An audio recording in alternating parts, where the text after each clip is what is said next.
Hi friend, आज हम लोग बात करने वाले हैं जीवी इलेक्ट्रिकल्स आईपीओ के बारे में। ये आईपीओ कल से आपको ओपन होता हुआ देखने को मिल जाएगी। आज की इस वीडियो में हम लोग बात करने वाले हैं कि ये जो कंपनी है वो करती क्या है, कंपनी का फाइनेंशियल कैसा है। उसके बाद आईपीओ के डिटेल्स पे चल के देखने वाले हैं कि इस आईपीओ में आप कब से कब तक अप्लाई कर सकते हो। आईपीओ का जो जीएमपी जो ग्रे मार्केट प्रीमियम है वो कितने का चल रहा है, इस आईपीओ में आपको कितने % का लिस्टिंग गेन मिलने की पॉसिबिलिटी है। सबसे पहले हम लोग बात करते हैं कि ये जो कंपनी वो करती क्या है। कंपनी जो है वो इनकॉर्पोरेट हुई है 1985 में। ये एक other electrical equipment manufacturer company है जो कि इंगेज है providing operations, maintenance and allied support services to electrical distribution utilities across India में। कंपनी जो है वो की रोल है कंपनी का, वो आपको इंश्योर करती है efficient functioning of power distribution infrastructure and networks में। कंपनी जो है सर्विस कवर करती है वो आपको ऑपरेशंस है, upkeep, executions of electrical distribution assets including substations, feeders, transmissions lines, poles, cable and other infrastructure required for delivery electricals to end customers के लिए। कंपनी का जो ओवरऑल जो बिजनेस मॉडल है वो आपको काफ़ी अच्छा देखने को मिल रही है। चलिए हम लोग इसके फाइनेंशियल पे नज़र डालते हैं। जैसे कि आप देख सकते हैं हम लोग कंपनी के फाइनेंशियल पे आ चुके हैं। कंपनी अपने प्रीवियस 3 ईयर का डेटा आपको प्रेजेंट करते हुए देखने को मिल रही है। 31 मार्च 2024 का डेटा, 31 मार्च 2025 का डेटा और 31 मार्च 2026 का डेटा आपको प्रेजेंट किया गया है।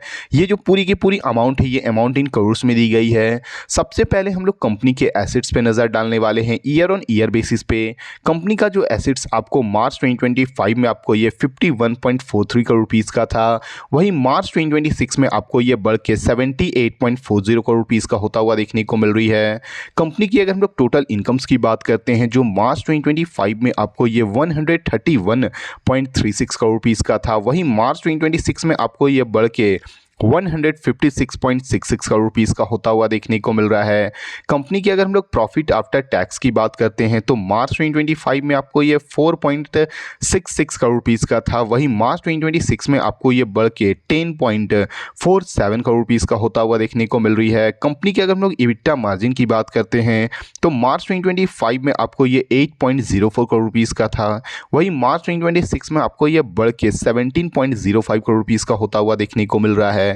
कंपनी की अगर हम लोग नेट वर्थ की बात करते हैं तो मार्च 2025 में आपको ये 23.20 करोड़ रुपीज़ का था, वही मार्च 2026 में आपको ये बढ़ के 33.67 करोड़ रुपीज़ का होता हुआ देखने को मिल रही है।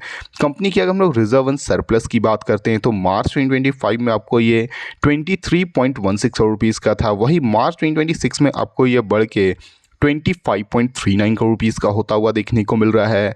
कंपनी का आपको जो टोटल बोरिंग्स है इसमें भी आपको जंप आता हुआ देखने को मिल रही है। जो मार्च 2025 में आपको ये 7.84 करोड़ रुपीज़ का था, वहीं मार्च 2026 में आपको ये बढ़ के 16.47 करोड़ रुपीज़ का होता हुआ देखने को मिल रही है। किसी भी कंपनी का जो बोरिंग है, जो कर्ज है वो बढ़ती है तो कंपनी के लिए थोड़ी सी नेगेटिव न्यूज़ मानी जाती है। वहीं किसी भी कंपनी का जो रिजर्व बढ़ता है वो कंपनी के लिए काफ़ी बड़ा पॉजिटिव न्यूज़ माना जाता है। कंपनी का नेटवर्थ भी बढ़ता हुआ देखने को मिल रही है, कंपनी का ईबिटा भी आपको बढ़ता हुआ देखने को मिल रही है। किसी भी कंपनी का जो प्रॉफिट बढ़ता है वो कंपनी के लिए काफ़ी बड़ी पॉजिटिव न्यूज़ है। कंपनी का आपको अदर इनकम्स भी बढ़ता हुआ देखने को मिल रही है और कंपनी का आपको एसेट्स भी बढ़ता हुआ देखने को मिल रहा है। कंपनी का ओवरऑल जो फाइनेंशियल है ये आपको काफ़ी अच्छी देखने को मिल रही है। चलिए हम लोग इसके आईपीओ के डिटेल्स पे नज़र डालते हैं। आईपीओ की अगर हम लोग ओपनिंग डेट की बात करते हैं तो ये आईपीओ आपको कल से 31 जुलाई से ओपन होता हुआ देखने को मिल जाएगा। आईपीओ का जो क्लोजिंग है ये आपको 4 जुलाई को ये आईपीओ क्लोज होता हुआ देखने को मिल जाएगा।